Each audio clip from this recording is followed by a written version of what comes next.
I am a 28-year-old woman and have been married to my husband, a 32-year-old man, since 2018. My husband is ethnically Japanese and a second-generation American. His parents are from Osaka.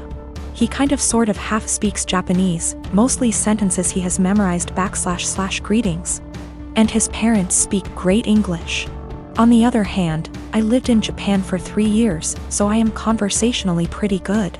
I have studied hard to get to the level I'm at, and I have passed level 2 of the Japanese language proficiency test. Not great, but not bad. Lately, my husband is super into me calling him Goshijin-sama, which can be translated to my honored husband. It's extremely unusual to call your own husband this, as it is usually reserved for other people's husbands as a respectful term. But it's kind of an anime / Japanese geek culture thing. I was okay with it in private because it makes him happy. Last week went to his parents' house for dinner, and on the way over he asked if I could call him Goshijin-sama all evening. I immediately shot his idea down with a firm no, because that would be super embarrassing. His parents are native Japanese speakers in their 60s. I'm not going to subject them to what you'd pay a waitress in a maid cafe $20 for a cup of coffee to call you. To be honest, I don't think my husband really gets how the phrase is properly used, despite his insistence. He kept trying to convince me, reminding me that he is Japanese and knows what is proper. Despite the fact that I speak better Japanese than him, but I was having none of it. I just shut down and tuned him out. We got there, and sometime into the night I called his name to ask if he wanted a drink. Despite him being in hearing range, he ignored me. I said it again, and this time he looked at me, gave me this pleading shrug, and then turned back to the TV. I didn't get him a drink and just got myself one. A while later, I said his name again, and he audibly sighed. He told me that he wanted me to call him what I call him at home. To which I responded I would most certainly not be calling him what I call him at home. This was all in front of his parents, by the way.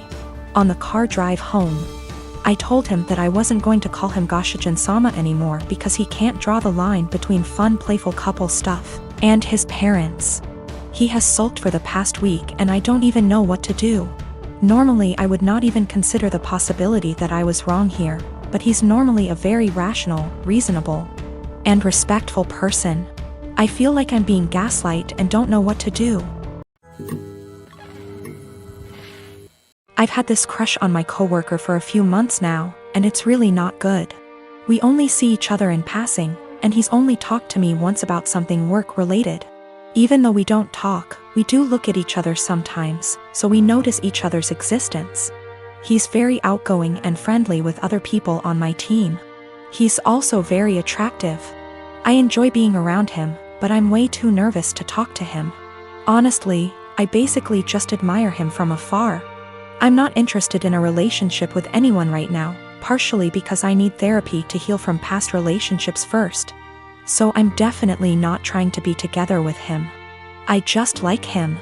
This wouldn't be so bad, except it's become unhealthy for me. Whenever he's around, I get so overwhelmed that it's difficult to concentrate on my work. Sometimes I have to walk away and take deep breaths to calm down. I just get so nervous and preoccupied with my thoughts. I realize this sounds ridiculous, it is. I also can't stop thinking about him. It seems like I spend the entire day looking forward to seeing him, then once he's gone I feel empty and sad. I recognize this is really unhealthy and potentially creepy. I work with some good friends and I genuinely enjoy their company. I also like my job a lot, so it's not that work is boring without him. I'm actually a very talkative and happy person with everyone else. I really want to get over these feelings because they're useless and only hurting me. To be honest, this isn't the first coworker I've felt this way about. At my last job, I also had a crush on my manager and it was on the same unhealthy level. So I feel like becoming fixated on people is a reoccurring problem, and I really would like to know how I can change this pattern. I am a 35-year-old female. I don't have the best relationship with my husband's mom. Since day one she tried to make remarks and compare me to her. She then tried to get on my good side and started overly praising everything I do and sometimes even copying me, like that one time when she dyed her hair purple just like mine and when everyone pointed out how ridiculous she looked. She actually blamed me and accused me of trying to make a joke out of her. So, anyways, my husband and I took 2 weeks off work to go visit some places out of the country, tourism in other words. Thing is, I was the one who saved up for and arranged for the trip. My husband was responsible for booking the tickets. My husband's mom wanted to come along and threw temper tantrums when I said no. She called, texted, sent people to talk to me into letting her come. Even threatened to call the police and make some complaint up to get us to stay if she can't come. My husband said we should just take her, but I told him he was wrong to tell her about the trip in the first place. He gave me an ultimatum. Said he wouldn't go if she can't come, and I told him I'd gladly call his bluff, which made him take his words back and say, fine. I will tell her to stop it because we won't take her. Things got quieter, suspiciously quieter. The day of the trip came and we got to the airport at 2 p.m.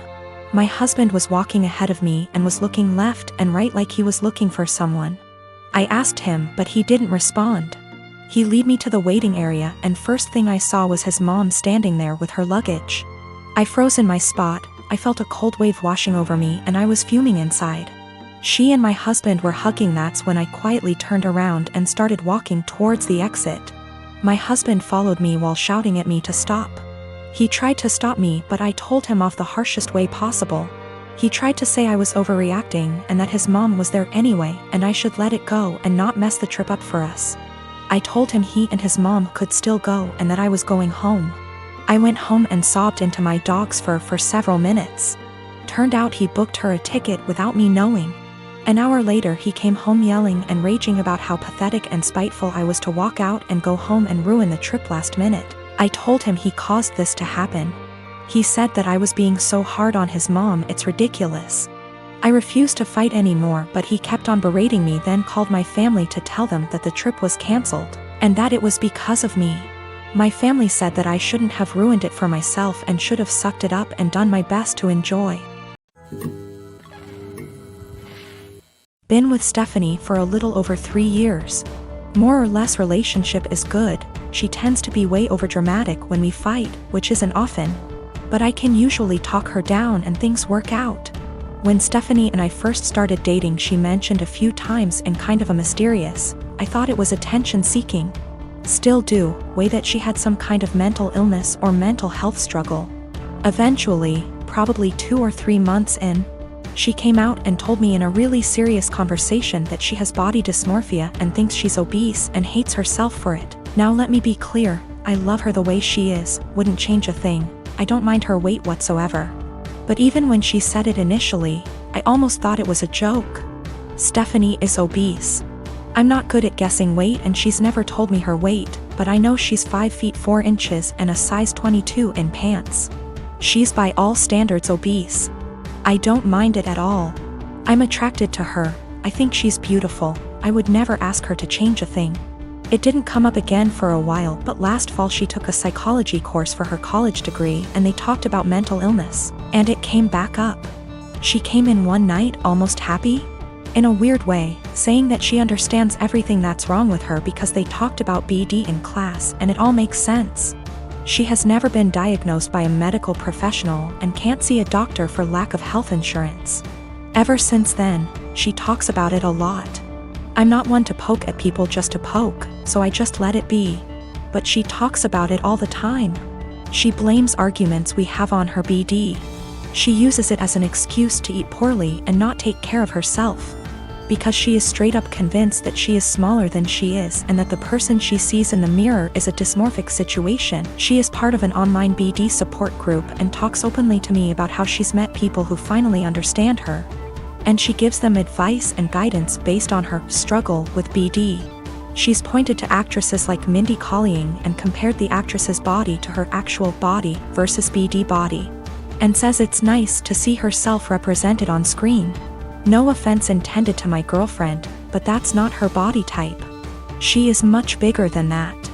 I'm getting to the point where I don't know what to do. She uses it as an excuse for all her behavior.